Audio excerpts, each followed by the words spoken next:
We'll go ahead and call to order our briefing meetings for June 6th, 2022. We're beginning with an update from our new CEO at Pack Mountain.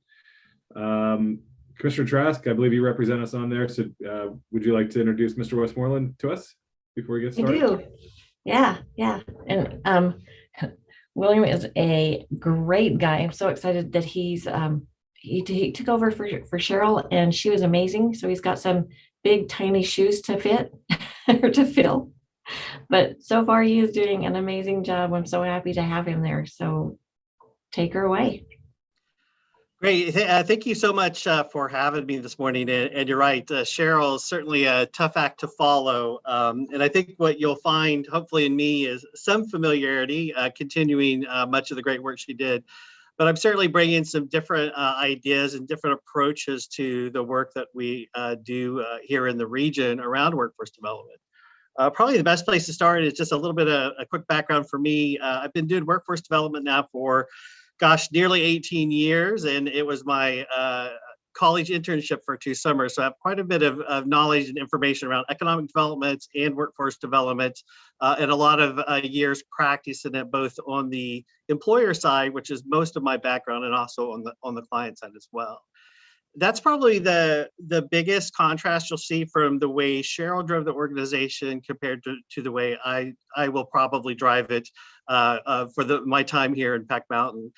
Essentially, I really am interested in completing the shift that happened in 2016 with WIOA to a demand-driven system. So that type of system essentially is first looking at what the region needs in terms of the most important drivers in its local economy, and then building programming and training based on that. So here in the Pack Mountain region, we have 6 priority sectors. Each county has a different blend of those 6, but they all impact us. And there's a lot of data and research that goes into determining what those are. And the economic development leaders in our region are at the table and helping us make those decisions. So as we look at that programming and the limited funding we have, it's really important that we focus on those sectors because they do tend to have a ripple effect into our local economy. It's also important not to lose sight of those that are not represented in those 6, which is probably about 80% of the job listings you see in our region. We also provide what we would call Wagner-Peiser services for employers as well. So they have the opportunity to have free resources to post their job and connect to the talent that's also looking for jobs here in the region.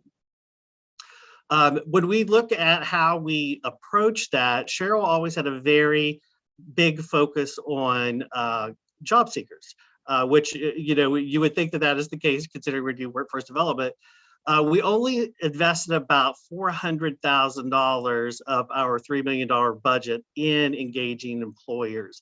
And that, while that is a sufficient amount of money to build a team to do that work, if you're focusing from the client perspective, you're really not able to offer much other than somewhat vetted talent for the application process. We're just a step beyond what you would see with a placement agency. It also, because we do provide direct service to those clients and also case manage those clients, that funding that we have to do that work gets spent really quickly on administrative dollars. For example, we had around $3.1 million 2 years ago going into the local system. Of the money that was invested in clients, only 20% of it actually becomes training dollars, work experience dollars, things like that. The rest is focused on building a team to service them, doing the outreach, connecting to those folks to provide those services. So when we look at the model from that perspective, WIOA, the system that we have in place now, WIOA, it actually tried to pull away from that direct client engagement focus and instead focus on leveraging the full system resources for clients. So we know that job seekers can be negatively impacted by barriers when it comes to employment. If they have transportation, childcare issue, housing issues, education issues, things like that, those all impede their ability to be individually successful and to be self-sufficient. So in order for us to not just return them back to work and create a revolving door with them, If we invest in reducing those barriers and focus on developing their job readiness skills and their skills to do the work in context to a good occupation in our region, they're much more likely to be successful. We've been doing that, but instead of focusing first on what opportunities we have to fill and then moving clients to those available occupations, we're really not doing a very good job of aligning that talent to the investments we want to make on the employer side.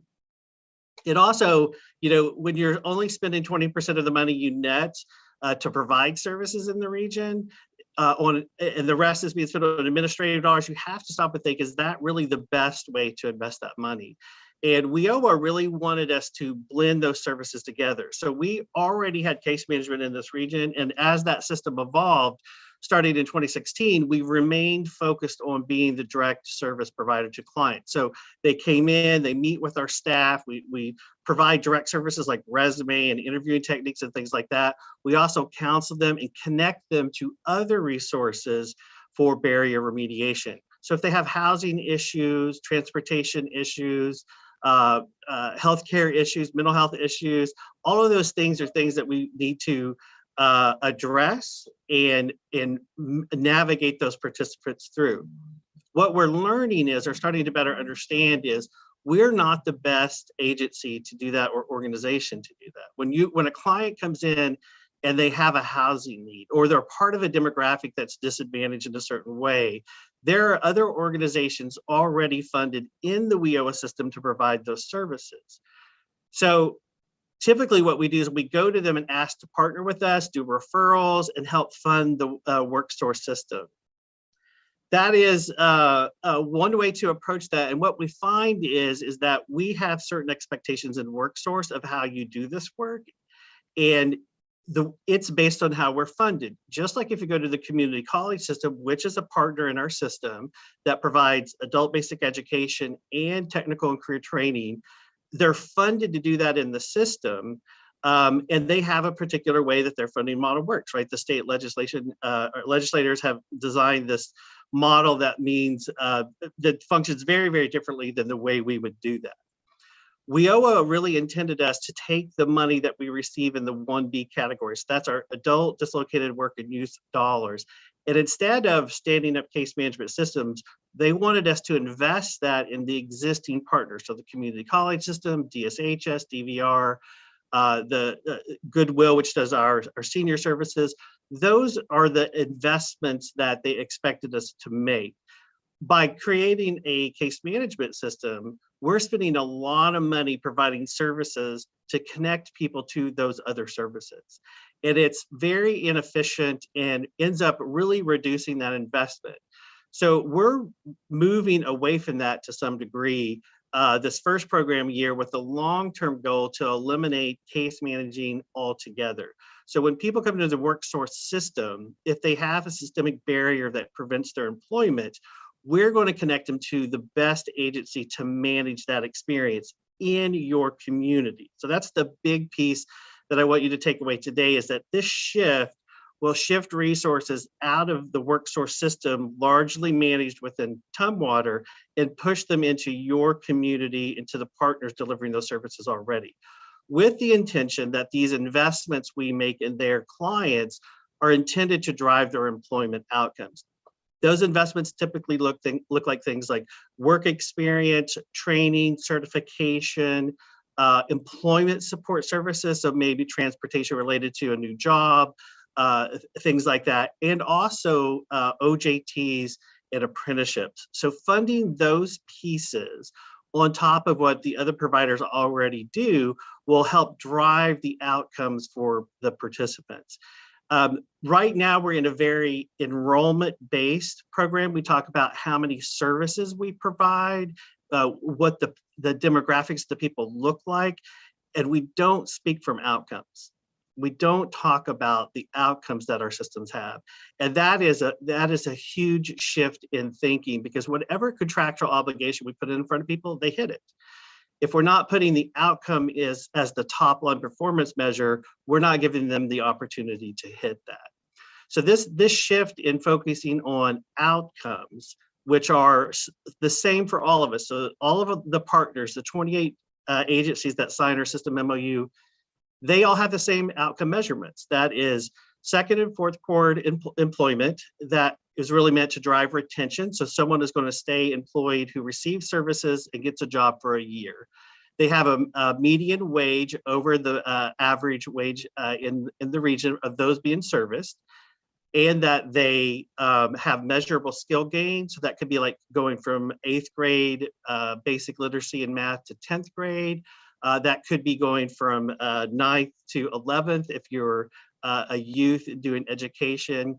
And it also can be completing an OJT. So we have to get so many participants that have those gains, and then credentials as well. So they're looking for high school diplomas, college degrees, technical certificates, and industry recognized credentials.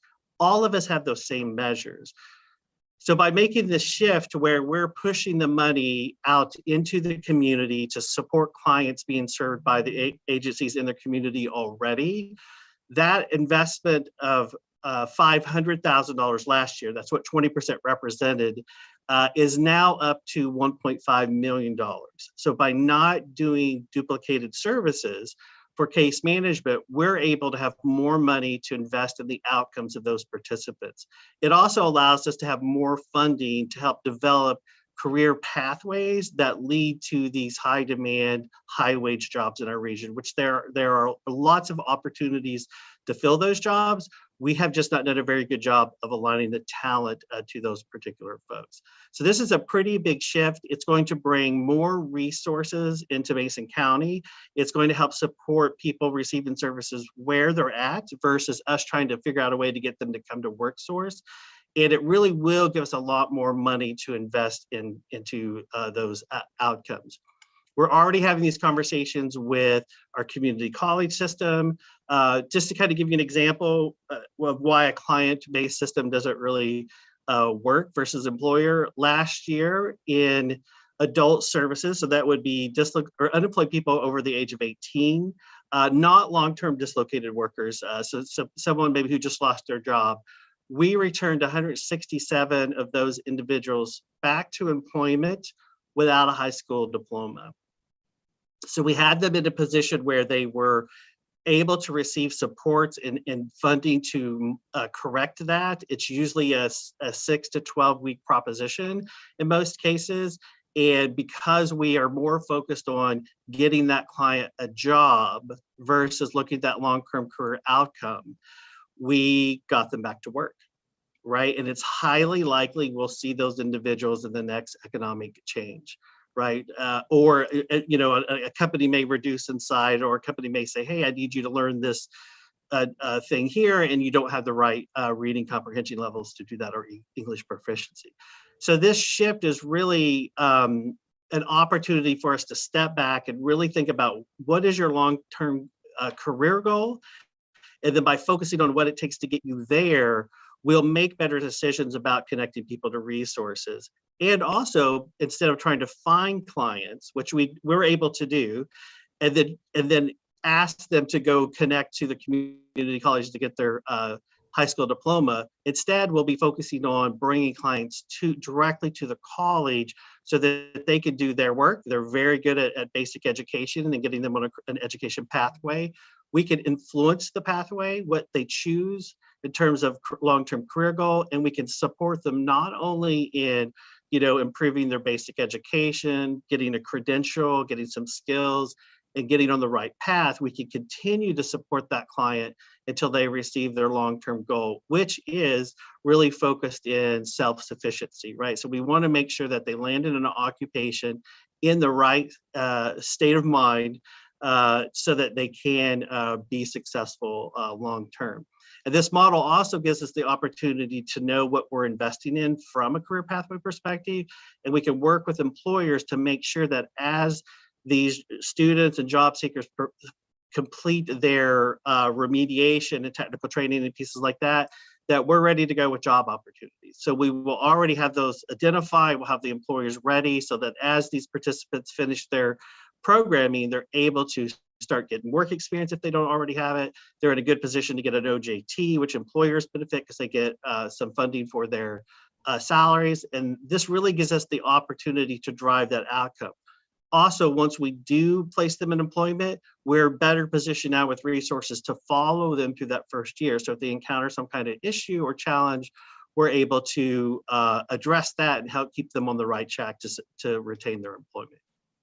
So that's a lot. So if you have questions, I'd love to hop right into it and discuss as much as we can with our time left. William, I think one thing that I would like to do is also just mention that we had a graduation just recently out at the Ridge Motorsports. It was a class of amazing students, a variety of backgrounds, and they were able to to learn a new skill. And we had folks out there ready to hire them. They interviewed them on the spot, and it was pretty darn amazing to see how their success is also Mason County's success, because we get good employees and they get a future that they can be so proud of. So I can't say enough about Pack Mountain. I think that they're on the right path. Mason County is lucky to have you here, and I know that the path forward is just going to keep growing. Yeah, the construction cohort, that is an ideal model. So if you haven't had a chance to come to one of the graduations, I really encourage you to come. They're really hard for me to go to and listen to these individual stories, because you're hearing people talking about, I'm newly out of recovery or out of treatment. I've recently, come back from incarceration. The most common is, I've not had a job. I've been living at home, sleeping whenever I want, getting up whenever I want to. I'm getting up every day at 4:00, and I'm at the training center at 5:30, and I do my day. Then I go home and do my homework, right? That's quite a shift. So it's really, I think, been interesting to hear. And Sharon, you're right. We heard a lot of that in the Mesa County cohort, is that the structure, the stability, the attention and the focus on them individually made all of the difference in their outcome, right? So they felt supported. So, and this is not an easy trade class. You got to come in early in the morning, you got to do exercises, you have to do math every day. Like it is a tough gig, and they make it like the work experience, right? So they're trying to emulate the experience of being on a construction site and what your expectations would be. And they're very aligned to the apprenticeship programs throughout the state. So these folks are able to make that jump. But the back end pieces that you were speaking to about employers, we're talking to employers ahead of these cohorts so that we have them on board before we even have a participant.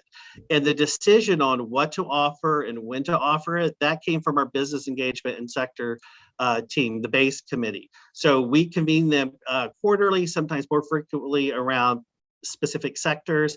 And the first thing we heard, we really thought we would hear occupations around accommodation and lodging as being the biggest priority, because that sector is lagging so far behind everyone else, or the other sectors. And we sort of did, but like universally, every single person in the room, all the economic development leaders, and some key folks from the hospitality sector were present, and they all uniformly said, we need construction, right? And we've been hearing that, and we did a cluster study update back in December, and we knew it was not going to be surprising to see that construction is really, really key. And typically when you see us start to come out of an economic downturn, construction is always the first thing, because we get so much funding around that to drive employment. But the fact that employers show up, they network throughout the 4 weeks, they come in, they meet the clients, and then at the end, just before graduation, we have mock interviews that are often really actually real interviews, but we prepare them to go out and find employment. And several of the participants got job offers out of that situation. They all ended up with employment. They're all making over $20 an hour. We will follow them. They will need our support along the way, but a year from now, I'm very confident that they'll still be employed, most likely with the same employer, and having a great experience. And it really does come down to understanding what the employers need so that we know that we can get them jobs. There's nothing worse than spending a ton of money on an individual and they can't get a job. or an interview. We're not even thinking about those things, right, sometimes. But instead, having that in place and understanding what's needed in the region and having the right training and approach to do that really does make those outcomes easy to achieve. Other questions or thoughts about, I would love to hear what your thoughts are, what you think good workforce development looks like in Mason County.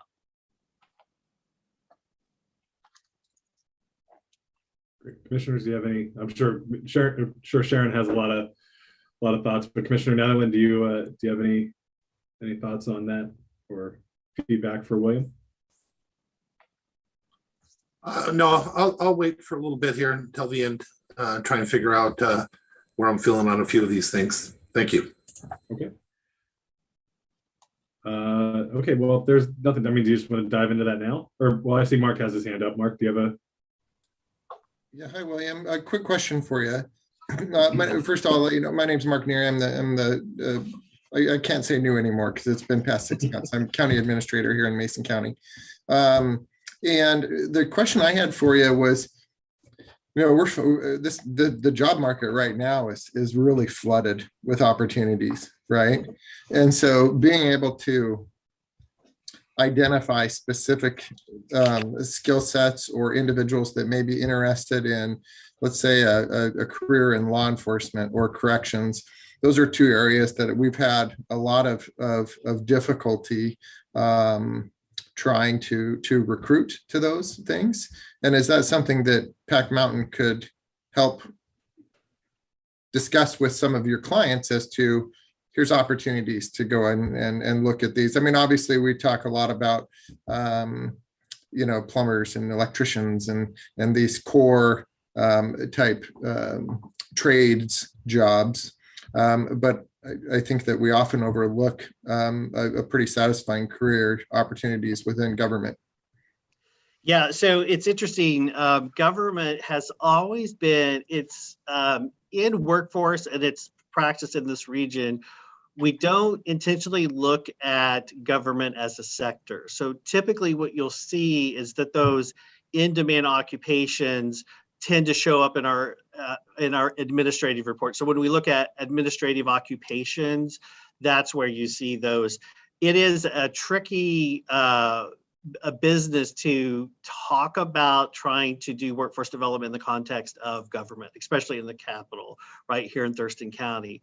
So it is not one that you see us focus on. However, the base of WIOA, or the federal investments, that money we get from the federal agencies to do this work, requires that we focus on in-demand occupations, right? So as long as it's in demand, right, and it takes very little for us to modify and add occupations to lists, especially when we're looking from county to county, right? And we can have that much nuance. We generally communicate from the region's perspective, but we understand that the counties and our program delivery folks understand that the counties have different mixes of what those look like.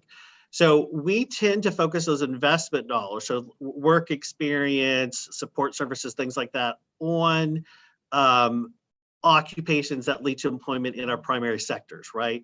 That does not mean that we can't focus that money on an in-demand occupation.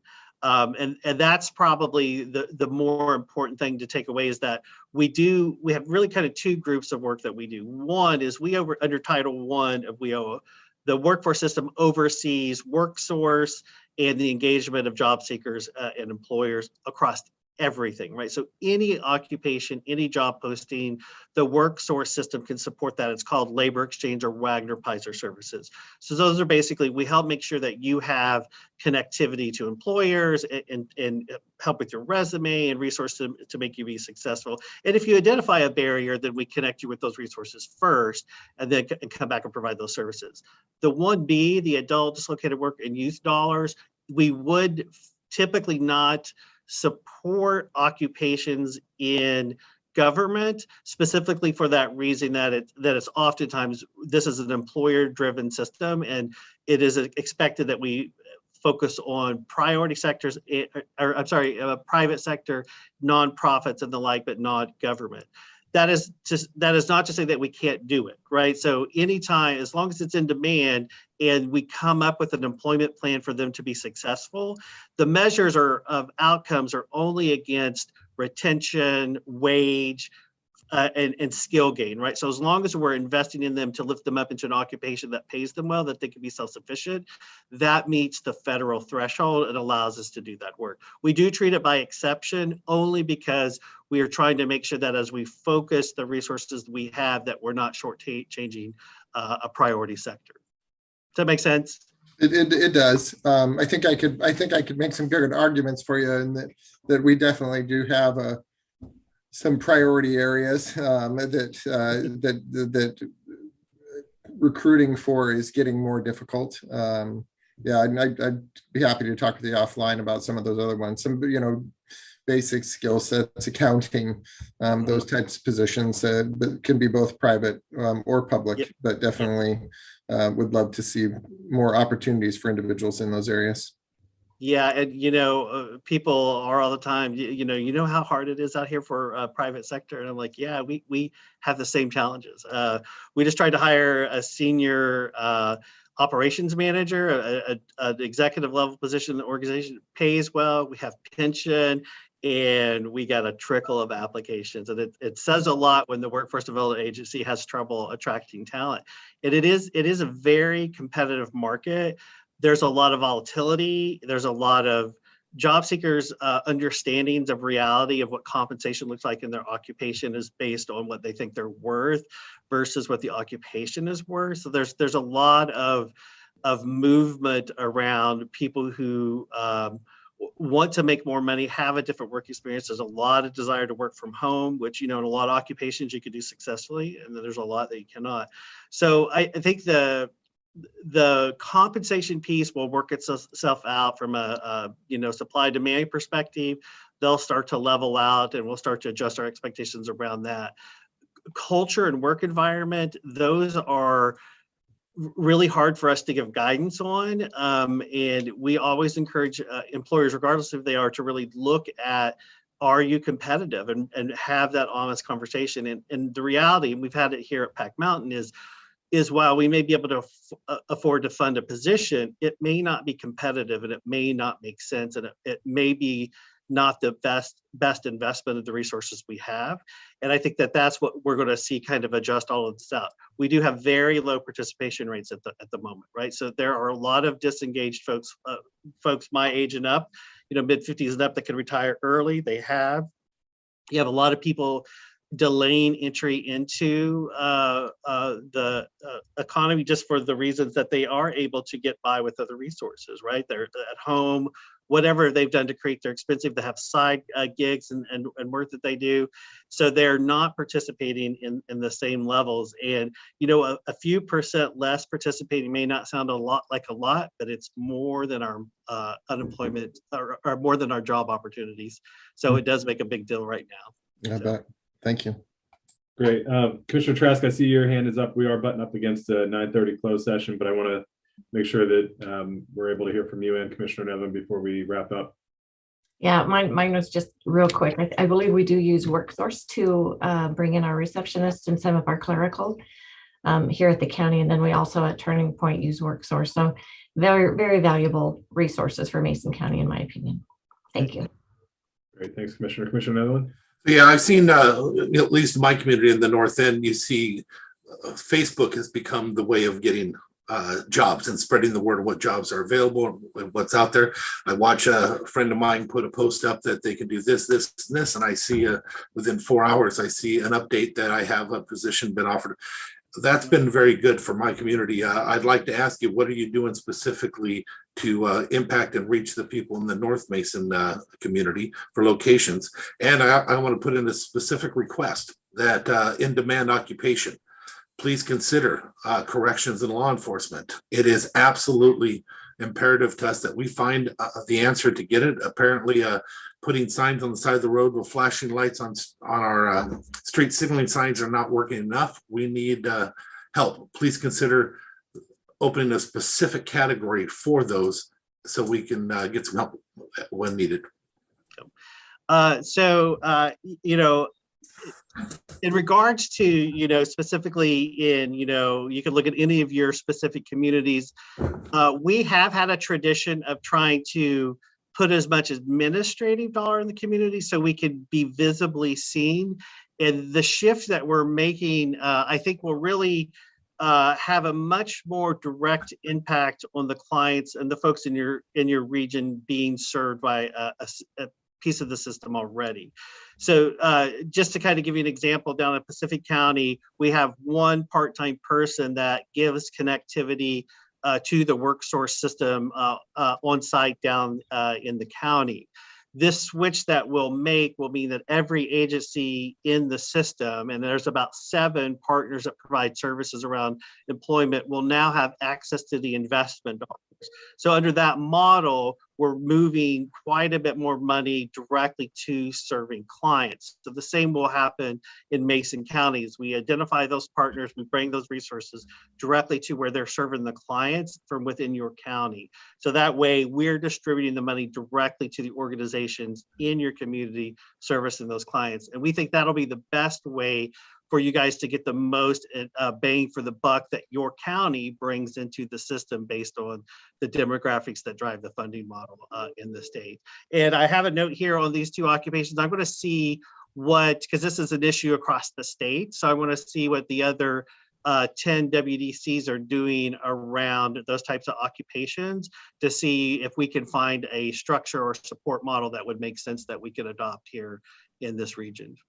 I want to add, with the model you're describing, that sounds all good and fine, but the truth of the matter is there is no replacement for actually being there. Having a body, you used to have a presence in North Mason some years back. And if I've learned anything of being a commissioner, you can have all the hopes and dreams and everything, but the best way to actually service and help the people is to be there for them, actually be there. So please consider that moving forward, getting the body back into one of those buildings. I appreciate that. And if I put a body out there for WorkSource, I will have no money for services. So by working with the people already in your community providing those services, we're able to actually bring more resources into your community to do those kind of services. So the fact that we will have less people case managing throughout the whole system, because right now they bounce around and serve all 5 counties. By taking this money to the agencies that have offices, that have staff in your community delivering services, this is the best way for us to use those investment dollars to drive those outcomes. And we're doing if you remember the impact reports that we used to do, we're moving that online. So you'll be able to see the dollars that are coming to your community, the agencies that are receiving those dollars, how they're spending those dollars, and what the outcomes of clients being served in your community are. And that's not something that we've been able to provide visibility on in the past, but we should be able to have that up and running in the next 60 days. And you'll start to get a sense of how the money is flowing into your community and what those outcomes look like. So then I guess I'll ask my question in a different way. Mm-hmm. Who are you working with in North Mason? So we're focused first on our education institutions, and then from there we'll move to DSHS, DVR, and then the adult providers, which do folks 55 and older. And from there, we'll move to community-based organizations. So people who are serving the populations we're required to focus on from the federal legislation, we will seek out those organizations to provide those services. That effort starts in late August and will run through and should be concluded by the end of November. At that point, we'll have the full list of partners and the types of investments we're going to make with each of those partners. So I will be able to answer that probably, I would say, September timeframe. Okay, so please get my number, get a hold of Mark, get my number, give me a call, because my question will still be the same of who you're working with now. Are you doing anything in my community at all? It's going to be my question, but we'll do that offline. So sure, thank you very much. Excellent. Okay, well, thanks, William. I appreciate your time this morning. It was great to meet you. Thank you. I know that we have a great leadership on your board with Commissioner Trask, and look forward to continuing to grow your presence here in Mason County. So thanks so much for your time this morning. Thank you, guys. Have a great day. Thank you so much. Okay, commissioners, our next item is a closed session for labor negotiations under RCW 42.30.1404. That's scheduled for 1 hour. So we'll be in closed session from 9:35 a.m. until approximately 10:35 a.m. At which point we're also scheduled for an executive session under RCW 42.30.1101I litigation. No action is expected to be taken after either session, correct, Mark? Okay. So with that, we'll adjourn this and move into our closed and executive sessions and plan to be back at 10:45 a.m. Commissioner Ellen is signing on here. So with that, Mark, are you ready to get us moving into support services? I am. Let me pull up my.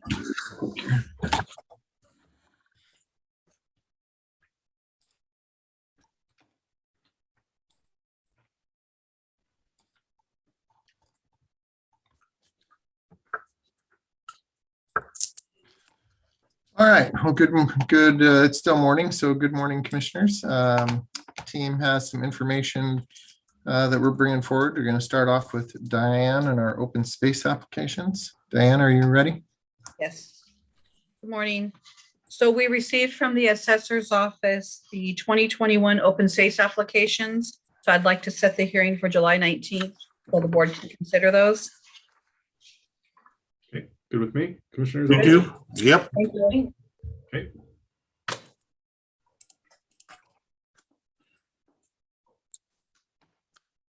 That's quick. John, you want to talk about dog parks? I'm looking to see if John Taylor, there he is.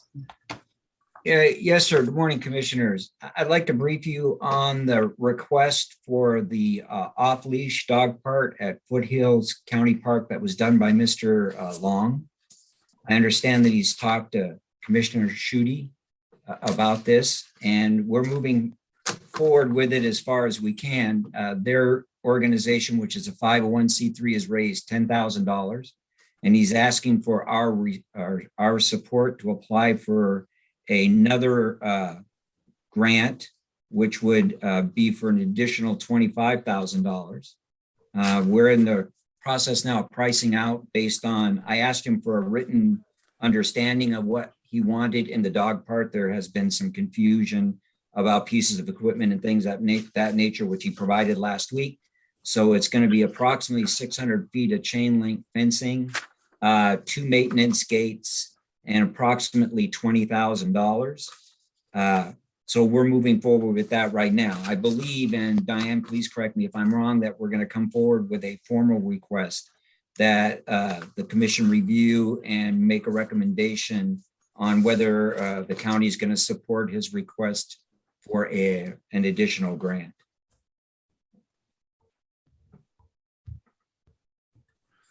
So I'll speak. Commissioner Schutte, I have absolutely no issue with supporting this project. It sounded to me when we had our other discussion that our liabilities are not anything greater than what we can handle.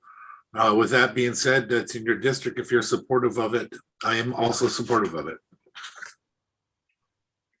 Diane, did you have any? Thanks, Commissioner. Diane, did you have anything to add to John's point? Well, I think what we probably will need for the June 21 is we'll have an actual request on there supporting this group's grant request that they're going to do on their own.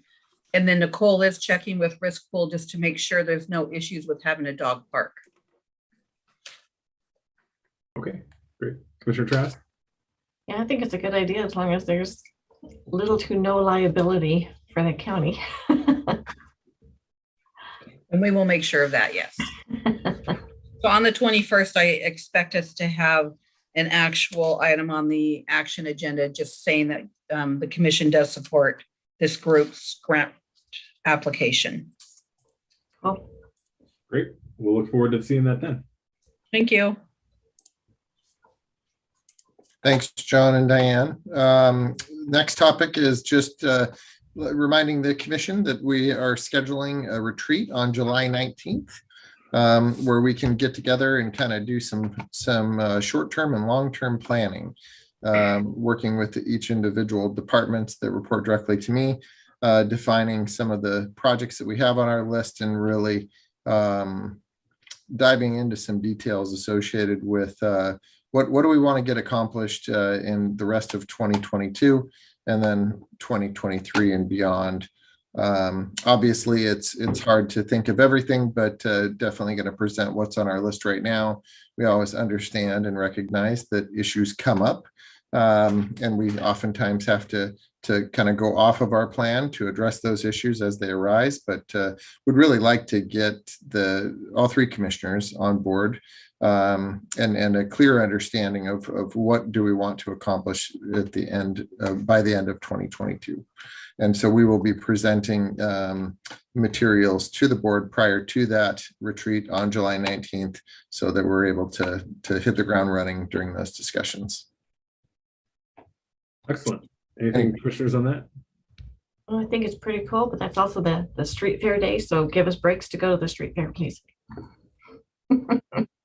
Gosh, as long as you guys can decide and agree on everything, then we'll let you go.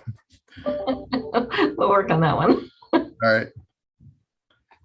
And Mark, I just wanted to remind the board too, next week, we will not have briefings because we don't have a quorum of commissioners available. And then the following Monday is holiday. Then we're to the end of the month, which we are scheduled to have, on the 21st, we're scheduled to have a meeting. Commissioner Schutte is out that week. The following week, Commissioner Netherland is out, which we would have briefings on June 27th. Then in July 4th, of course, is a holiday. So then July 5th, Commissioner Schutte is out. So not until July 11th are we back with a full quorum. I just wanted to make sure the board is aware of all that.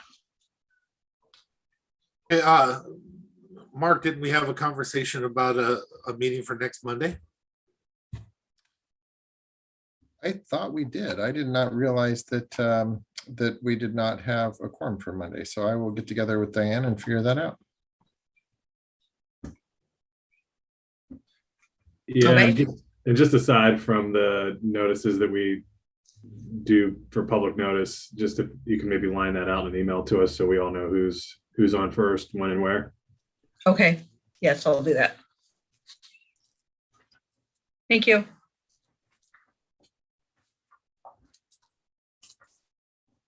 All right, next item, if there's no other questions on that, is Jen talking about our budget guidelines for 2023. Yeah, can you believe it's that time of year already? So yeah, we have the 2023 draft budget guidelines, and then the 2024 shadow budget as we've done in past years. There are not a lot of changes to the budget guidelines. I just organized it a little bit better, tried to clean it up a little bit. But it's pretty much the same instructions as the previous few years. The Congressional Budget Office is estimating slow growth about 1.6% from 2023 to 2026. And so a conservative approach to the 2023 budget is recommended, as has been in past years. Is there anything that you see that you would like changed on the 2023 draft budget guidelines, commissioners? I did not have any changes, commissioners. Do you? Nope. No, looks good to me.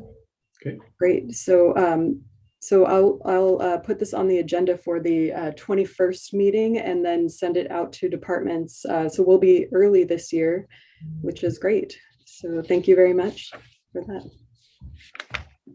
Okay, so the next item that we have is the American Rescue Plan Act of 2021, an update on that. So I received an email this morning from WASAC that the Treasury will be sending an email notification to counties 30 days before they can request to receive their second round of ARPA funding. So that means that it looks like July is going to be the earliest that we will receive the second round of funding, not June, since we haven't received a notification yet. So just an update on that. And then for the second round of funding, we have added a link onto the website, onto the Mason County website. So if you go to the Mason County homepage, there's a link for ARPA funds, and then a link there to fill out the questionnaire for ARPA funds from the county as a subrecipient. And the ARPA fund questionnaire is due back to the county by June 30th. So commissioners, if you're in agreement with that, we'll keep that language on there that the questionnaires are due back June 30th to Kate Campbell. And that email is kcampbell, KCAMPBELL @masoncountywa.gov. So is that okay with you, commissioners? I'm good with that deadline, but can you just one more time say where that is on our website? Yes, so the Mason County website, which is the www.masoncountywa.gov. And then on the homepage, there's a link down below under Hot Topics. And then under 2022 budget information, underneath it, not within it. So ARPA funds is directly below 2022 budget information. So if you click on the ARPA funds link, there's a blurb about the Mason County ARPA funds, and there's a link to the subrecipient questionnaire, which is required for all applications for this funding. And there's also information from the U.S. Treasury. There's a link for the U.S. Treasury Department's final rule if anyone has any questions on that. And then there's a link to Kate Campbell's email as well. So any questions on that? Okay, great. Before we go further on the ARPA conversation, Commissioner Schutte, Trask, and Mark, do we want to have that conversation regarding retention strategy now during ARPA? Do we want to oh, I'm sorry. I was going to say, I think Mark was having another meeting this afternoon to talk a little bit about some more detail on that. So I'd prefer to just let him have that conversation and then come back to us. Okay. That's exactly what I was going to say. That works for me. So before we quit the ARPA discussion, there's 2 contracts in this packet for you: the PUD number 3 Belfair substation, and also the Mason County Housing Authority. The Housing Authority contract is on the agenda for tomorrow, just because we've talked about it so much. So if you're in agreement with that, we'll keep it on the agenda for tomorrow. If not, we can move that to the 21st, whatever you're wanting to do, commissioners. So I think your point that we've talked about it so much resonates with me, and I'm okay if you're okay. If you're comfortable with how that contract is lined out, then I'm comfortable with it tomorrow. Yep, agreed. As am I. If you already have it on the agenda, I see no reason to take it off. Great. Yeah, it's standard language. I'm comfortable with it. The PUD 3 Belfair substation we do have on the 21st agenda just because it hasn't been so talked about. So I do think we need to talk about that one a little bit more. I just want to make sure that we're within the guidelines on that for that use. I know that there was some conversation about that in the past, and just want to make sure that that's an eligible use. Certainly supportive of it. This is, I think, a great project. I think it's definitely necessary, but just want to make sure that you're all comfortable with what you reviewed, that this is an allowable expense. I'm comfortable with it being an eligible use under loss of revenue, but not on how we had it originally, which was under the category C or D. Yeah, for yeah. It doesn't fall under any other category. So the revenue loss is the category it falls under, and our revenue loss originally was less than 2 million, and that changed with the final rule. So under the interim final rule, we had to calculate the revenue loss, and it came under $2 million. So that would have eaten up, the $1.5 million contract would have eaten up most of our revenue loss, and we wouldn't have been able to do the vehicle cameras for the sheriff's office in addition to this 1.5 million, and then any other things that we have under the revenue loss. So now with the final rule, every county gets a blanket $10 million revenue loss that they don't have to calculate. So they can either choose to take the 10 million and not calculate, or calculate their own revenue loss. So we're choosing to take the 10 million instead of calculating our own. Yeah, I think most counties are doing the same thing that we're doing. So it makes the accounting process a little bit easier. And I know that NACO and WASAC have been diligently, along with all of us commissioners, diligently fighting to make sure that we can use it the way that the counties really need it. Excellent. Yeah. Okay. No, I appreciate all that clarification. I think I'm comfortable moving forward with it. So again, before we leave the ARPA, I just want to, I'm looking at the calendar and thinking of our conversations. We may, with the situation that we're facing right now, we had a conversation that would bisect the different ways of doing the retention strategy. We won't have another meeting till the 21st, right? The next briefing, I believe, is the 27th. You're talking commissioner meeting, I believe. Yeah, but I'm talking about also to have a briefing in regards to the issue that we're talking about for retention strategy. If we're talking 3-4 weeks out, that we might want to reconsider that timeline. That's all I'm saying. We know how important that retention strategy is. From what I understood, the conversation that's going to occur later is in regards to a union negotiation aspect, not in regards to the retention that we were talking. So I'm thinking we need to be careful. I think we need to do it sooner rather than later. At least have it drawn up and maybe even have it on the agenda for tomorrow if it can be drawn up that quick. It can be pulled if it's not right or whatever, but at least we could take care of it and have a possibility of not losing people that we need. I think my only concern with that is that I would want to make sure that the public had enough time to review it before we put it on the agenda. I know we have to have at least 24 hours. Is that correct, Mark? And if we don't have solid language yet. So that would Diane is my expert on those things, but oh, they're good. She's still here. Yeah, you don't have to have it posted 24 hours. It's our policy that we do, just so we do have public input.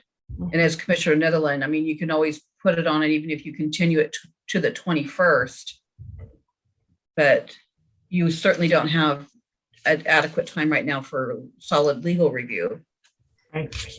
So we do have a regular commissioner meeting on Tuesday, June 21st. Correct. Commissioner Schutte will not be available, but we do have a quorum. Yeah, but the problem I'm even worried about there, because I don't think Commissioner Schutte has an issue on this issue at all, but briefings before then. Right. We don't have, well, we have it. Yeah, we don't have any scheduled because next week we don't have a quorum and then we have a holiday. That's why I'm telling you that's why I'm so nervous about this. And I really think that we need to just throw this out there real quick and speak about it right now so that we can get the public in and make a decision tomorrow to at least move it forward. Or tomorrow, do you want to schedule a briefing? And then that gives a little bit of time for Mark to put something together that can be reviewed tomorrow. Reviewed. Right. Then we'll have plenty of time for legal. If tomorrow, if you review it in a briefing, and then we can get it over to the prosecutor's office. And then we can get it at least approved on the 21st. Right. Is still better than, I'd rather have it now, but the 21st is still help. I just hope we don't lose two before that. So a couple things. One, I'm completely jammed tomorrow. And I don't think I wouldn't have time to jump into a briefing. So Mark, if you're comfortable having a quick conversation now, about the retention proposal for corrections. Let's just do this now, and then we can get the legal review and the ARPA review working over the next 2 weeks. I think this is probably going to be fairly cut and dry. If you're able to brief us now. Absolutely, yeah. I can brief you right now on it. So obviously we have had a challenge retaining individuals within our corrections department, and that is challenging because there's a lot of recruitment that's going on with other like entities surrounding us, and just a really shortage in the market for individuals that are applying for the open positions that are in corrections. So Chief Hanson, this is, I'm glad you're on with us this morning. First you've heard about it. I just had a discussion with the board about how do we retain the folks that we currently have within corrections and get them to stick with us. So we are proposing, and Jen, this is new for you too, is utilizing some ARPA funds potentially to have a retention bonus for our current correction officers. And what we're looking at is individuals that were here for 3 years or under. We would potentially give them $5,000 to be paid out over a 1-year period. Individuals that have been with Mason County for 3 or more years, $10,000 to be paid out over a 1-year period. And so that's what we're looking at right now in terms of one thing I'd like to also mention in that, Chief Hanson, is that it is this would not be applicable to individuals that we have brought in under our current recruitment bonus, which is a $10,000 recruitment bonus, but it would definitely recognize those individuals that are currently working for us and really picking up a lot of the additional workload associated with being understaffed within our corrections. And if I may, this is not, even though it's coming off like it's brand new, it's not exactly new. Funny enough, we had these conversations when we were doing the implementation of the signing bonuses, and somehow we all let it fall to the wayside on the retention side of it. So this is also a correction for the stuff that we wanted to do originally. We'll just be following through with it now. Yeah, so the very similar, like Commissioner Ellerman said, to the recruitment bonus. This would tie on to that with the parameters that Mark laid out. Obviously would be in the next 2 weeks seeking some input from Chief on it, but this is the basics of the program, and I think this would allow us to be competitive in retaining our skilled and seasoned corrections officers. So, and thanking them. Mm-hmm. I'd love to hear Chief Hanson's thoughts on that. Well, good morning, Commission. I think any bit's going to help. I just lost one of our sergeants. Just left to go to work in the trades, and he's a 20-some year employee who's leaving us. And it's about pay and it's about shifts, and the shifts that he's going to are going to work much better for him. So that the shift stuff is not, that's not your bailiwick. That's my deal. And, I've been trying to work with the unions and trying to come up with some kind of alternate shifts that make it more appealing for people to stay here and people that want to come to work here. But for sure, the pay, as the undersheriff and I have briefed you guys individually as well as a commission, we just can't, right now, we're just not competing with Olympia PD and Thurston County and Kitsap and, all those guys. And when there is somebody in the pipeline, more often than not, they're in background somewhere else. And, it's just super hard for us to compete with the other surrounding counties. So anyhow, I appreciate you guys at least looking at this and making a gesture to feed the fish, I guess, and try to keep people here. So I appreciate that you recognize that. Thank you. Thanks, Chief. Yeah, and I think the other important part that Commissioner Netherland mentioned is that this was, it wasn't necessarily carried out this way, but this was our intent when we had discussed the recruitment incentives last year or year and a half ago. And so this is the natural evolution of that policy. And so I think this is something that we would like to see moved to the 21st if there's the ability to work the contract out or whatever we need to do internally for, I mean, we're contracting with ourselves. So whatever the process is for that. We'll still have to get that MOU, but Mark, do you think this gives you enough time to get all that? And then it'll be considered brief now, so we can actually start moving. And then Jennifer could also put it on the ARPA fund list. I think that we can make it work. So I will be bringing this back to you for an official decision on the 21st of June. Great. Thank you. All right, thank you. And yeah, I think it's definitely a good use of the ARPA funds for my throwing my 2 cents in there. So thank you very much. Okay. Next. Looks anything else, Mark, on your agenda before we go? I don't have anything on my agenda. I do have a topic for commissioner discussion that I'd like to bring up. Yeah, is this the Humane Society or do you have a separate one? I have a separate one, actually. Okay, well, we'll start with yours. Oh, great. So thank you. I was contacted on Friday, late afternoon, from our real estate agent, Mr. Beckman, that we had received a couple offers on our Johns Prairie property. So hopefully the commissioners remember there was a triangle of land that was right along, I think it's Jones Prairie Road. We had actually put it on the market and have received a couple of offers on it. We said that we were going to do our first review of offers on June 7th. And I just wanted to make sure that the board was aware that we'd received these offers and would like to actually take advantage of one of the offers that we received. So looking for direction from the board.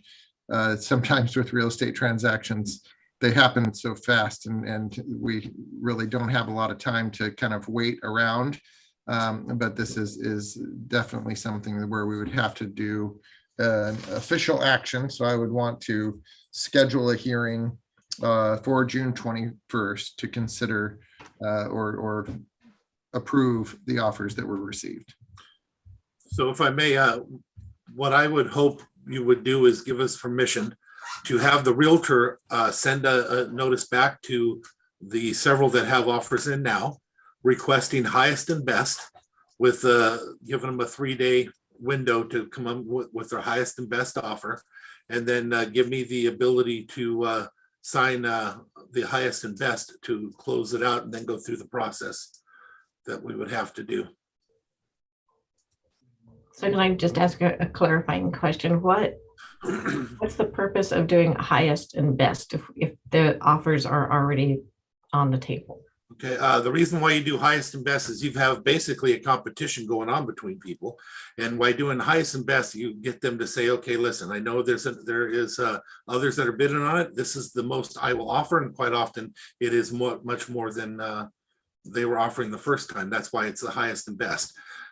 You give them a chance to do it. There's also a form that they can put in that say, well, I'll give this much percentage over the top of whatever the other person's highest is up to this amount. But it's a common practice when you have competing offers to allow the realtor to go out and ask for highest and best. I just don't remember us doing this before. That's because we haven't had competing offers like that before. This is the first time where you have a couple of people before we've accepted an offer putting in offers. And like I said, this is actually very common practice. Other than that, you may be leaving money out on the you want to give the people the ability to know that there's been another offer turned in on the property. And in case you want to offer more, you can now. That's how you keep the deal. And Commissioner Trask, we had, it might have been prior to your coming on the commission, but we have done this in the past. So and like Commissioner Netherland said, it doesn't happen very often, But it is common practice. I'm not asking for anything that's not common. This is how it's done.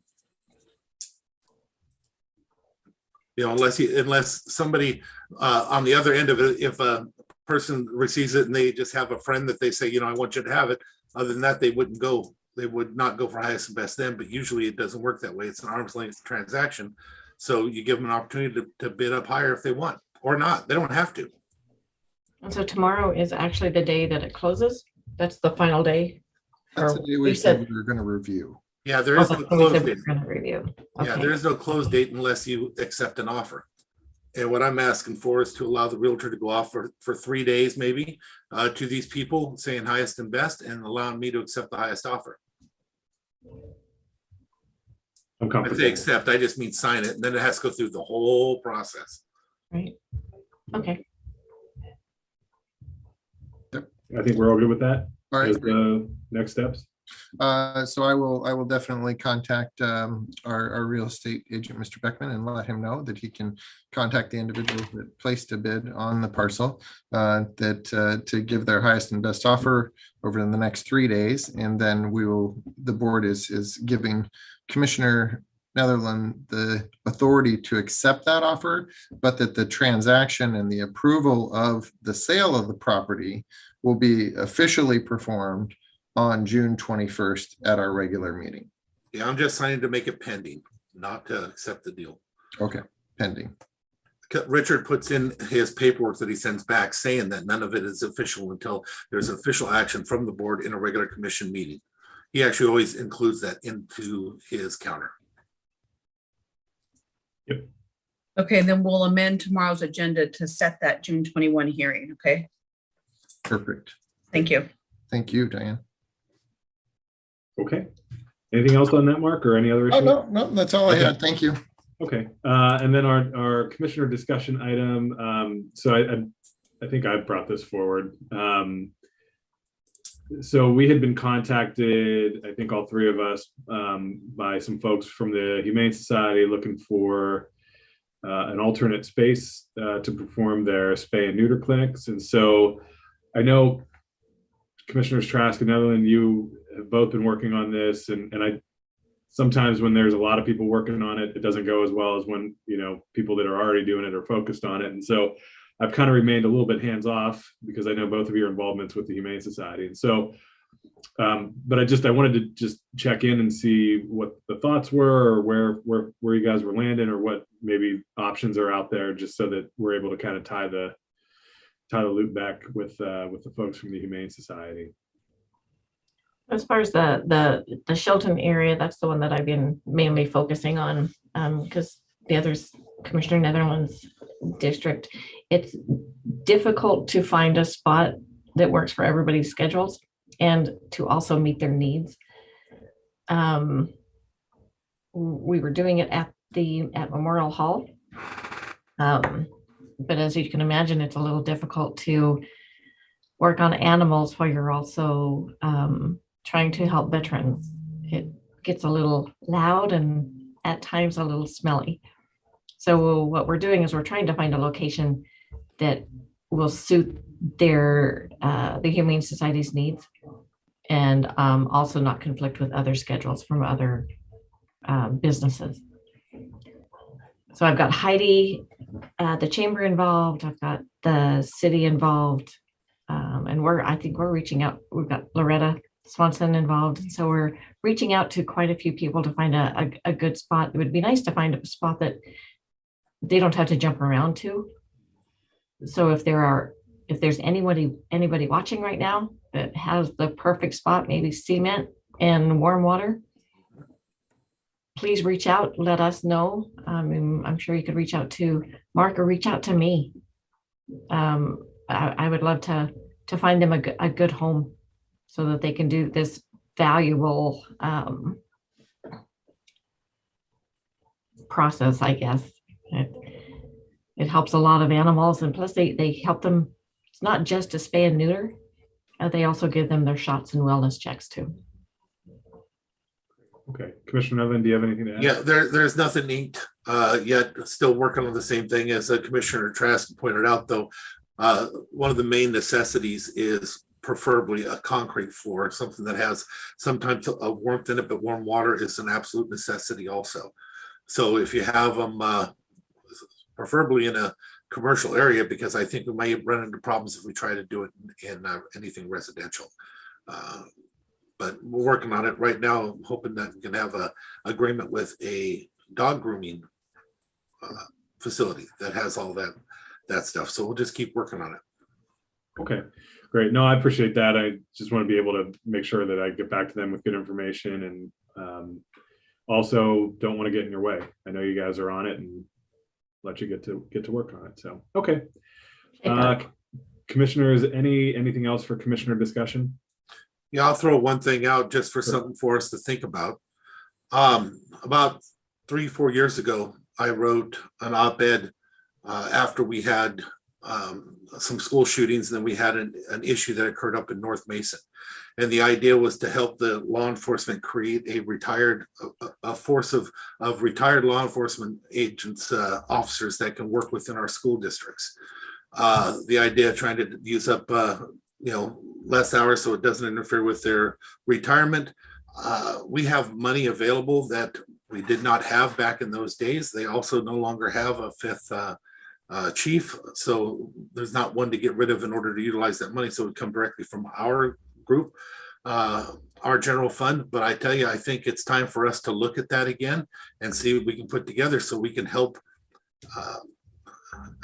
empower our law enforcement office to provide protection for all of our children throughout the county and the school districts. Great. Yeah, I remember the proposal that you made, and if you're interested and willing to work on that, and I'd be willing to review a proposal. I'd love to. I'll bring it forward to you guys. I just didn't want to drop it on you, put it in the paper again or nothing. So because it did not go over. We have personal things happen. I want to avoid that, but it's so important that I would love for us to have that conversation again. I'll share the old article, and please bear in mind, I have kids that are in school, so I do have a reason why I'm thinking that way, but I mean, I'm not tied to anything in particular. I just want to get it done and get it out there and see if we can get as much protection as our kids as we could afford out there, especially now. Copycats, we all know how this stuff works. And if we can provide it, we also provide mentorship for the children, opportunities for them to see what a good person looks like, especially if we're able to put together a retired force of some sorts. But we'll have those conversations later. Thank you very much for being open to having that conversation again.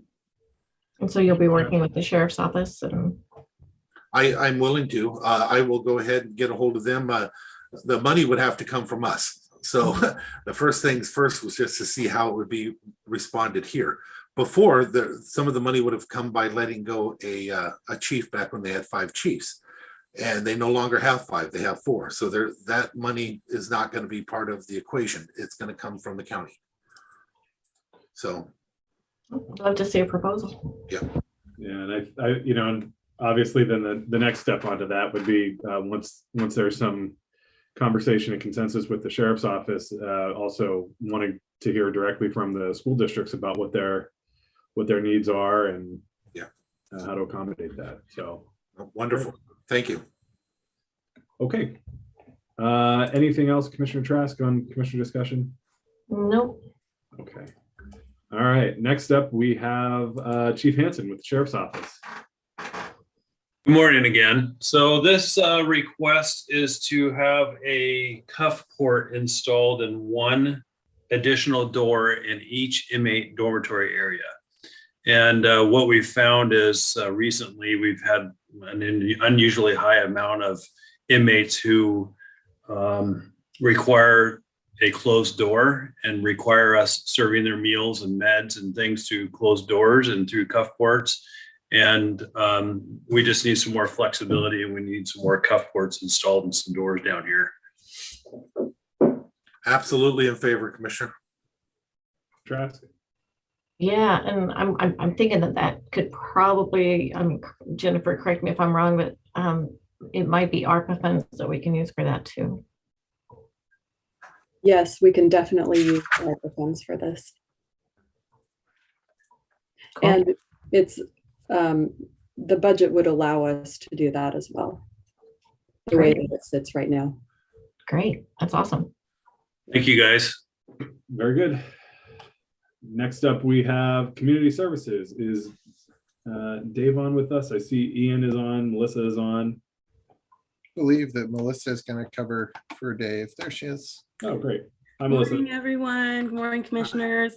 Our item today is for approval of a letter of intent for WIC. So as you may know, last fall, we lost our WIC program in the Shelton area, and that has generated quite a gap in services to things like prenatal screenings, referrals to prenatal care, nutrition education, and other additional supports for pregnant and breastfeeding moms and infants. So public health is seeking to partner with Mason Health to explore the possibility of bringing these services back to our community. There is an application process and a letter of intent to apply with a very, very short turnaround time. So the letter of intent is due on June 8th. Therefore, we're requesting approval to submit that letter of intent. I believe this is already going to be moved to the action agenda for tomorrow. At this moment, the budget impact is really unknown. I think as we continue to have some conversations and we explore this option with Mason Health, we'll know a little bit more.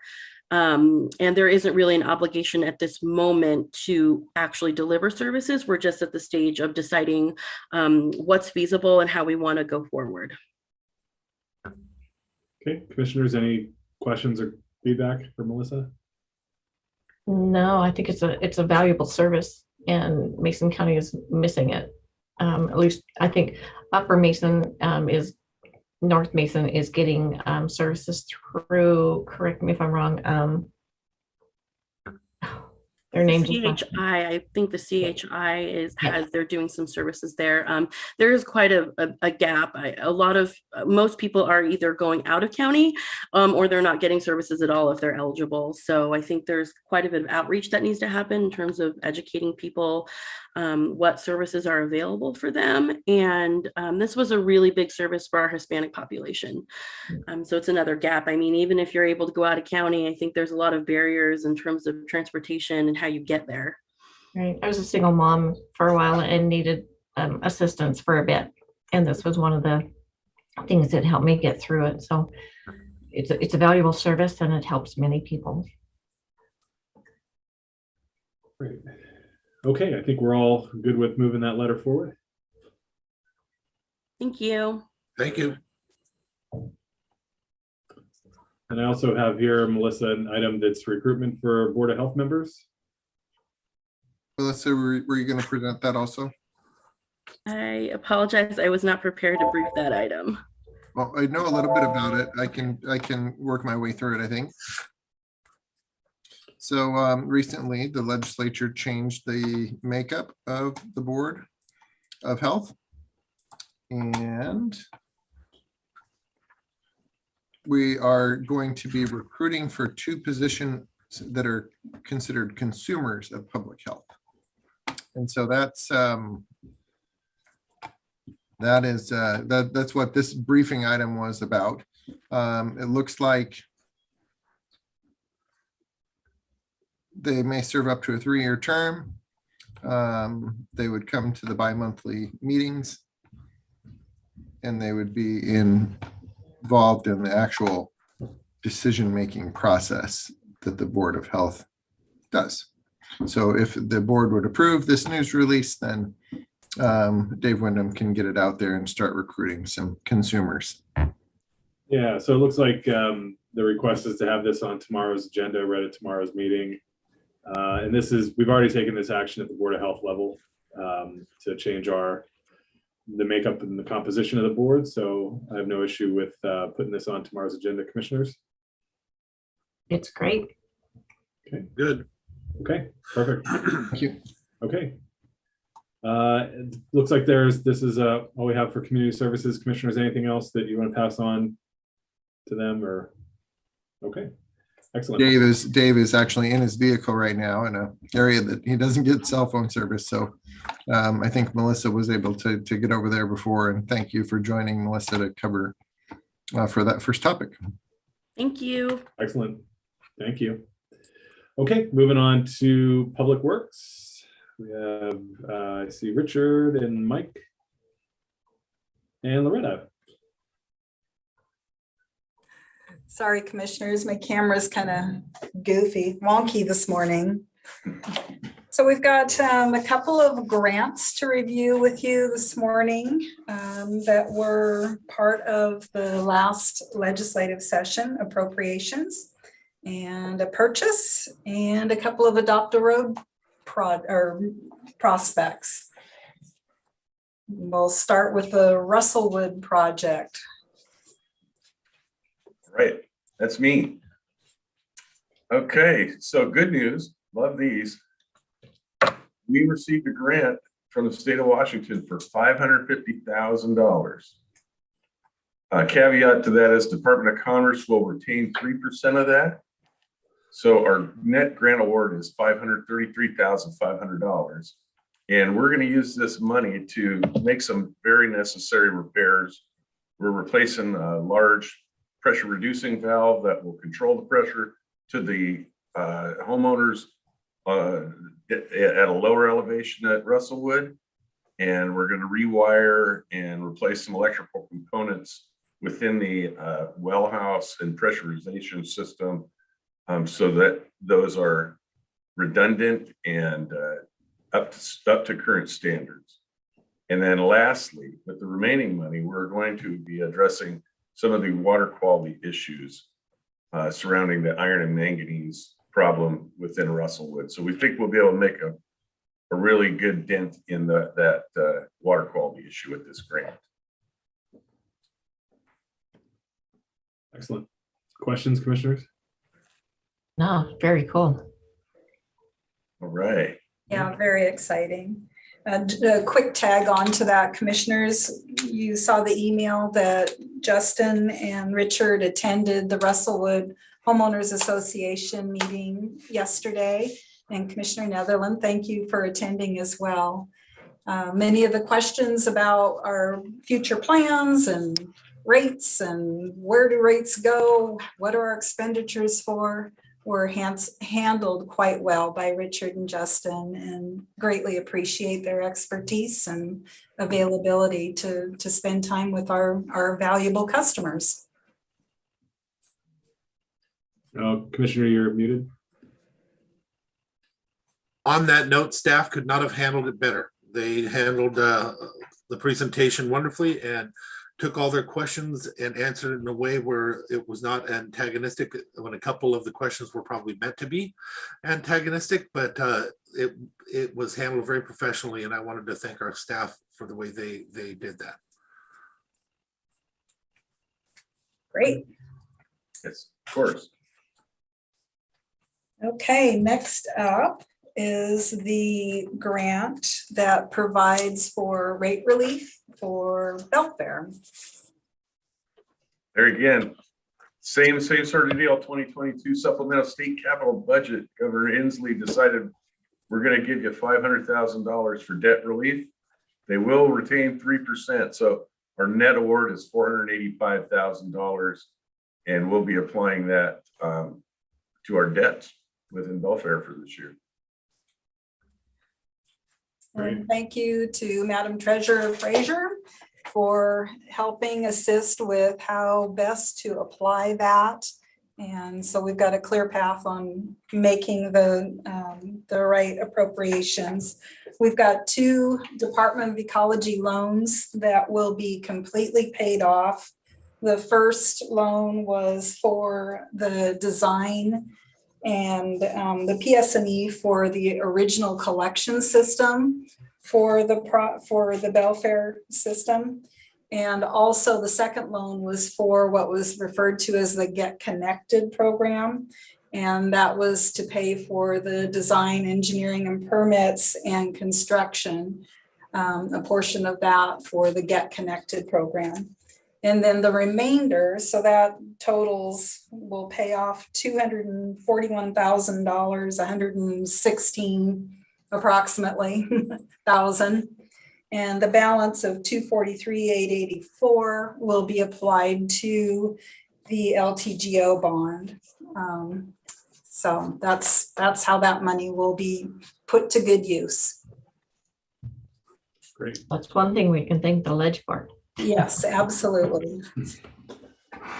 Just to let the board know, one other little piece of that is that currently these long-term general obligation bonds are being paid for with real estate excise tax 2 money. So it'll mean that we will have to transfer less out of REIT 2 money to make the payment for this year on one of those LTGO bonds. That's cool. Thank you for that clarification, Mark. Okay. Next up is a sole source procurement for an asphalt cutter, but I like Mike's name better. The pizza wheel. It's a pizza wheel. So currently we're doing permanent repairs, and we're using a walk behind saw, which is very slow. And then we're also use the grinder on the skid steer. So both of those methods work, but they're very slow. What we used down south was what they call a pizza wheel cutter. And basically it's an attachment that can go on any excavator, any backhoe. So it's really available that way to actually use it just like cutting a pizza. And you cut through the asphalt and chip seal so we can do those dig outs a little more efficiently. So it works on multiple pieces of equipment, and it'll be more efficient for us to operate. Commissioners, any questions or comments? No, it kind of makes me hungry though. We're all coming up on lunchtime, aren't we? Right. Okay. That's what I'm here for. All right, the next 2 items, we've got adopt a road agreements that we are requesting the board to allow the county engineer to execute. And we're happy to see that folks are out picking up litter and volunteering to do that. So we've got, Friends of Pleasant Cove and the Mason Benson Center, ready, willing, and able to go to work. Excellent. That is so cool. It is. Yeah. Yeah. And thank you to Amy and Tim Rhodes in our office who helped facilitate that and get folks going. Very cool. Okay. Anything else on that, commissioners? On either of those? Okay. All right. Then next up, we've got the bids, the bid tabs to present for the Belfair facility and the sewer extension project. Richard. Oh, mute again. There it is. God, I had too many things on my screen. Okay. All right, so I'm just going to read this because it's long. On April 5th, 2022, Commissioners authorized Public Works, Utilities, and Waste Management to advertise and set a bid opening for a trunk extension of the Belfair sewer. The apparent low bidder is Pape & Sons Construction of Gig Harbor, Washington, with a bid of $4,231,500. Date and time of opening was Friday, May 27th, 2022 at 1 p.m. 5 responsive bids were received and opened at the office of the Mason County Commissioners. The engineer's opinion of probable cost for the project was $3,920,000 with a range of $3,730,000 minus 5% to $4,510,000 plus 15%. The county has 60 days from bid opening to award. The Commerce loan includes financial incentives if the project is completed 1 or 2 years prior to April 9th, 2025. Anticipated expenditures include construction management services, real estate and construction. Construction management and real estate are expected to be covered under the existing Commerce grant with the remaining balance of plus or minus it's $1.1 million. The Commerce loan and/or ARPA funds are available for construction. Loan repayment ultimately is to be paid for through capital facility charges, but REIT 2 and/or 0.09 funds are proposed to be used if growth does not keep pace with loan repayment schedule. So, recommended or requested action. Requesting board affirmation on financial analysis rate scenarios. Requesting board take direction on bid award schedule. Potential award dates are July 5th at regular board meeting or June 28th at a special board meeting after a June 27th briefing. Yeah, I was gonna ask when were you going to get the all the information, the total cost for right of ways and et cetera. So you're saying the 27th? Prior to that, Commissioner, we should have that wrapped up by the end of this week is what our target is on that. So you'll get it to us then, or you'll wait until you brief us on the 27th? He said the 27th. That wasn't my number. I was thinking. Yes. Yeah. We will be able to share that information with you prior to the 27th. Thank you. You're welcome. If I could add one other quick thing. Up above, we talked about 5 responsive bids. We did have 1 non-conforming bid. So the second low bidder had a MOB and DMOB line item that was 6.8% of the entire bid, and our specs specified it was not to exceed 5%. So the number 2 low bid was non-conforming.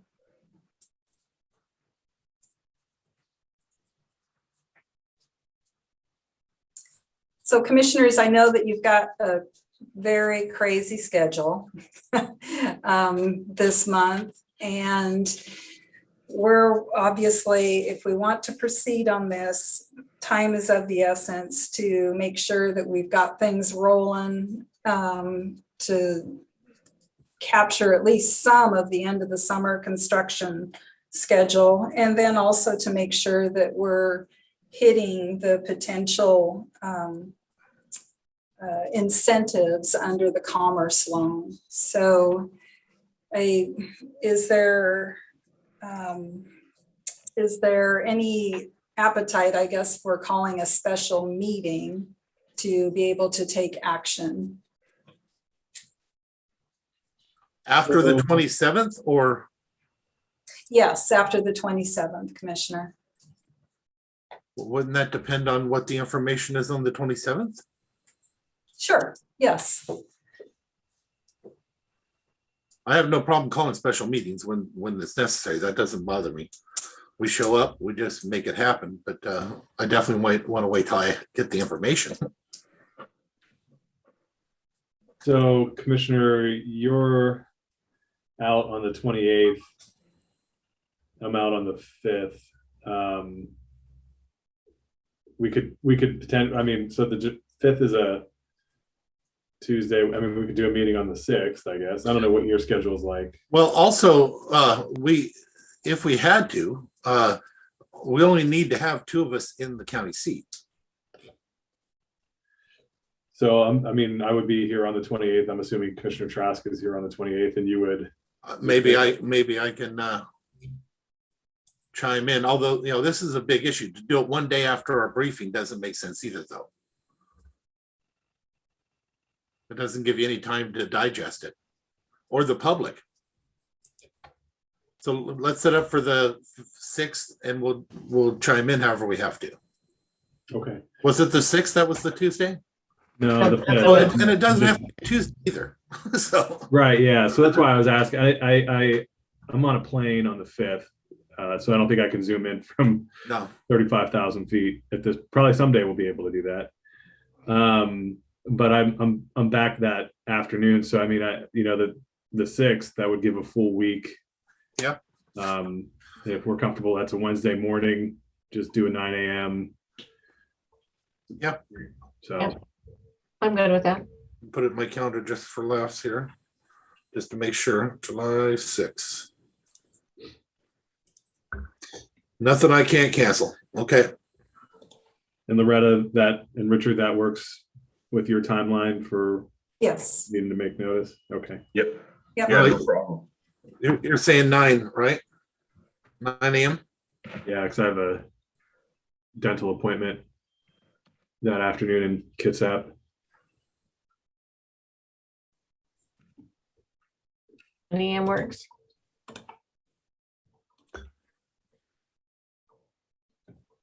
I'm in. Mark, are you in? I'm in. All right. So good. Okay, great. Thank you, commissioners. Okay. Next item. Next item, just reporting. Last time we met, we didn't have the numbers tallied from the Fill a Truck event, and you see those before you. So we had some donations for the Saints Pantry Food Bank and Turning Point, and right around 600 pounds of goodies and 6 bags of toiletries and some good cash, $235. So again, thank you to all the community members that helped support this effort, and to our team that volunteer or was able to spend time on the truck.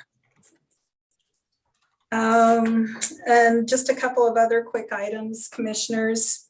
We met this morning with the CPA firm TDJ to talk about contracting for services to assist the department, and we expect to see a scope of work here shortly, and we'll bring that forward and get rolling and make sure that we're getting our annual reports in proper order, ready for budget, and we've got a few other fun little tasks that we would like to tackle as well. So we're very excited and anxious to get that going.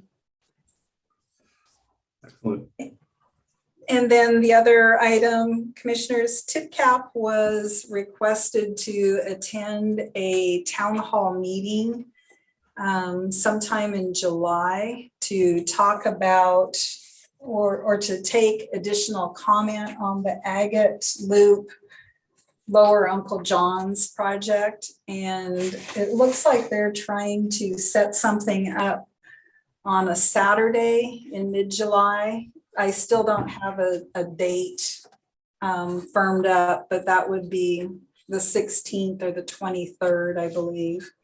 So I'll continue to keep you posted on what we hear about that. So I had a phone call on that this morning. I want to share with you. The question was whether TIPCAP can, send out mailers or do things in the newspaper. And I explained to them that is not something that would normally ever come to the commission. That is something they need to contact you. It's your budget or it's not. And if you want to come to the commission and request a special budget to do it, then that's a different story, but it needs to go through Loretta. I hope I got that correct. Yeah, but I guess I've been kind of chewing on that, Commissioner. If this is a meeting that is advertised and posted by another group, it seems that that's their meeting to invite, right? And advertise. No, if it's not ours, I didn't. Yeah. That part was not set. Yeah. So if it's not our meeting, then we can't spend our money on it. Absolutely. That's kind of how I'm looking at it anyway. Yeah. And Loretta. Oh, I'm sorry, Commissioner. Oh, that's okay. Correct me if I'm wrong, but the meeting that you had just recently was the first of a process, right? Yep. So it's nothing has been determined. You guys are still working on the options and on the details and getting your engineering and your SMEs all get to work on it. So nothing at this point in time has been decided, correct? Yeah, Mike and team have a course of action. And at this point, I guess to have another meeting or to discuss this further would be kind of rehashing the same issues at this point. It might be more timely to have that type of meeting further down the road. And Mike, feel free to jump in and share where we're at on the process. So the meeting was just basically saying, hey, taxpayers, do you want to spend a lot of your taxpayer money on a large structure here, or would you rather have it just have it removed? And we heard from the meeting what the what the feeling was. So what we did is we went back to our consultant and said, I want you to do this specifically and check this design, do an evaluation for an 18-foot or a 19-foot wide box culvert, which I think would be sufficient because of the tidal influence in that area.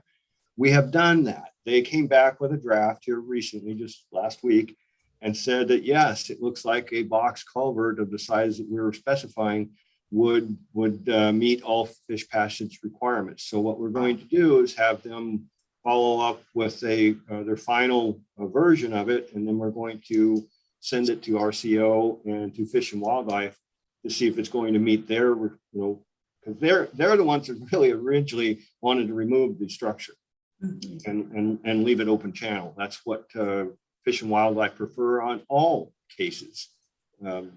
So we're going to send it off to them and see if it passes their scrutiny. And then at that point in time, we would, go ahead and make a proposal and request for the funding to put that structure in. Be much cheaper than the $3 million bridge that we were looking at. And I was there, and the paper did not accurately explain it. I never heard a single staff member say it was going to happen. They were asking the questions on their opinions of it. What would it look like? What are their priorities? And it was nothing like shoving it down their throat. Not at all. At least I didn't see anything that looked like that. I saw them all being very courteous to them and very professional. Right. I think the folks that I've heard from, they were very appreciative, and they felt like they were being listened to, and that's so important. And I appreciate you guys doing that. Unfortunately, I was stuck at home, and so yeah, on another adventure, right? Called it COVID. But and Commissioner Netherland, I want to thank you publicly for going to that meeting and representing the commission, since I was not able to. Like I said, our staff did wonderful. I really walked out of there, as I usually am, proud of them. And as I said, there was only one that I thought one cross line, not of our people, of theirs, that I had to step in front of and stop that stuff. It was ridiculous. But our staff was professional, 100%. So commissioners, our plan is to send just a quickie follow-up postcard with a status to the folks that originally received the mailing, and that will keep them in the loop about where we are and what are the next steps. And how will you present that, Loretta, that there's a possibility now of or do you have to wait until we actually get and know that it can be done? What type of time frame are we looking at, Mike, of hearing back whether they would accept that new proposal? That, by the way, he had done something that day, and that day he started looking at a different option. He was telling me as we were walking in. So all this stuff came from Mike's mind. If he's able to pull all this off and save all that money and not have to tear out that culvert. So I wanted to point that out because he mentioned just as I was walking in. Yeah, we with fisheries, it could be a couple of weeks, it could be a couple of months before we hear back from them. They've been a little slow on some of the other things we've been looking at, but we're going to push it on to try to, because we got to get an application in eventually with RCO for the construction money. So. Great. Well, as always, more to come on this, and I think it's been well established that no decisions have been made. I know that sometimes in even numbered years, some folks like to tell their own tale and narrative. And so I think you guys are doing a great job staying the course, working the process, and making sure that you're keeping the public informed and us. And look forward to that mailer going out. And I know you'll share that with TipCap, and so that they're advised. And we'll just keep plugging away at it. Fish passage barrier removal. It's a never-ending process. So you guys are doing a great job. Okay, commissioners, anything for staff? I have, excuse me, I'm sorry about that. I have one more item related. Red Side is the contractor that got the Uncle John's upper culvert, and they would like to start early on the project. The fish window is July 1st, but they'd like to start June 27th, closing the road and getting mowed in and clearing and grubbing and excavate to a point that they're ready to actually do the water work on Friday the 1st. So it would be closed over, obviously, the 4th of July weekend. We would prefer not to do that, but they are really anxious to get to this culvert and get it finished. I think they can probably get it in a couple of weeks. They've got other work that they've want to move on to do. So the downside is, everybody's going to have to drive around from Daniels Road until it's actually constructed, but it needs to be done. So we would recommend to go ahead and allow them to do that. Then it's done, right? I was going to say, I'm going to rely on Commissioner Trask for her view on that one, closing it on the 4th of July. That is definitely her district, and it'll be her they talk to. Well, since they're still away in and out, and it'll be done, and it'll be done before fish season, and we have to do it. Yeah. So I would say with most of the projects that I hear about on the Public Works Board, things are getting pushed back. And so to hear that that they want to do it early, that's just exciting. Yeah, they were actually trying to approach the fisheries to start a couple weeks ago, but fisheries wouldn't allow them. Wow, cool. Imagine that. Starting something ahead of time. Great. Okay. I think we're all okay with that. Okay. Thank you. Great. Okay. So does that need to be on this to be announced tomorrow? Typically we'll do an announcement and then you'll send out mailers and everything, right? Yeah. I would prefer you announce it tomorrow if you're going to do this, so that you give them plenty of time to Plan their route. Yep. Yep. If we can get that on tomorrow, I think that would be great. Okay, perfect. Okay. Loretta, Mike, Richard, anything else? That is it. Okay. Commissioners, anything for staff? Just the one item I emailed Loretta and Richard got back to me on, but just the closure up at the Hoodsport transfer station. We had some staffing issues. I know there were some folks who were trying to get in there, and just I think probably going forward, I know not everyone is on Facebook or social media, but if we can just push out those updates when we have them, and certainly, I think the three of us have our own ability to push that out a little bit more broadly. Even happy to support that when there are those unforeseen circumstances, so that people don't get caught up there with their trash. And but appreciate Richard's response this morning. Okay. Definitely appreciate Kevin and other folks' ability to fill in on short notice. It's other Kevin, not this. right. Yes. Yes. Kevin Giosa, yeah, fantastic. I know they had a scramble on Saturday and over the weekend. It's tough, but appreciate the effort. Yeah. And thank you, commissioners, for helping get the word out, because not everybody checks into those venues, right? It's true, and those people are much better off avoiding social media. So okay, great. Commissioner, sorry, Loretta, did you have anything else? Nope. Okay, commissioners, all good. I got a couple of things I'd like to throw in real quick that I just thought about. We have an application a while back from Dale Edmonds regarding the Mason County Housing Authority. We had an application also from Jeff Kerry regarding the Planning Commission, and none of them have come forward. And they've been in the works for quite a while. So I just was touching base to see where we were on that. Yeah, do we, who was the first name, Commissioner? Dale Edmonds, For what board? Mason County Housing Authority. Oh, okay. I don't know Dale. Maybe we could schedule an interview with Dale. That worked for me. Okay, and then the next one is Jeff Kerry. He applied for Planning Commission. Yeah, I see Kel popped on. Kel, do you have anything for us? Yeah, so we have an opening on Planning Commission, but it's not for the district that he's in. And of course, I don't have the districts in front of me, so. Well, we put in that provision though, if you have an open seat and such that it doesn't have to be from that district. Is that in the Yeah. Planning Commission bylaws?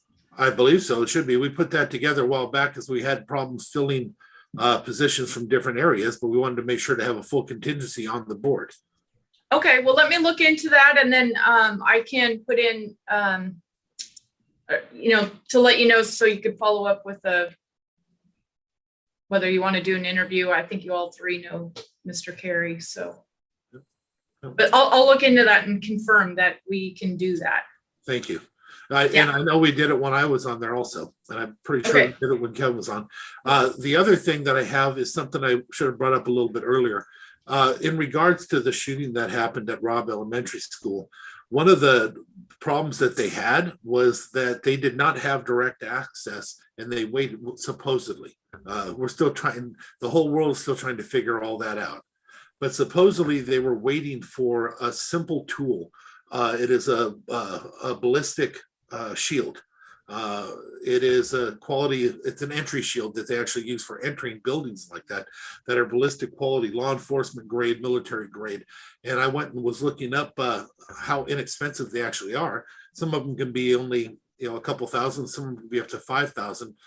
But I think with this commission has been exceptional, in my opinion, of making sure they get the tools that they need within our law enforcement. If it's something that could be paid for from some of the other pockets, it sure be nice if we could at least have that conversation. And unless you have any objection, I'm going to call the undersheriff and the chief and just throw out what I've seen and what I've heard and ask them if they'd look at putting together a proposal to, if that tool is something necessary, would be a benefit to our law enforcement if they're going into schools. An entry shield is completely different. Literally, when somebody's shooting, you have the ability to get behind it, go forward and get through that door. And from there, everything changes. But if you don't have that, that body armor is not the same. Yeah, I'd love to hear from the sheriff's office and, more details on that to see if they think that, if that's the perfect one or if there's other things out there that would work as, as good or better. I agree. I think it's a great idea. I agree, but I just thought before I'd call them, I didn't want to step out in front of anybody. Like I said, I've done the research. Doesn't mean that they're going to take any of my research. I want them to have whatever it takes to be able to access those schools when needed, not have to wait like they supposedly did at Robb Elementary, waiting for the one if it's that inexpensive. Yeah, great. Definitely look forward to hearing more about it. Okay, I'll make a call. Okay. That's all I have. Okay, great. Well, with that, we've hit the end of our agenda here, commissioners. If there's no objection, we'll stand adjourned until tomorrow morning at 9 a.m. No objection. Good. Great. Have a good day, everybody. You too.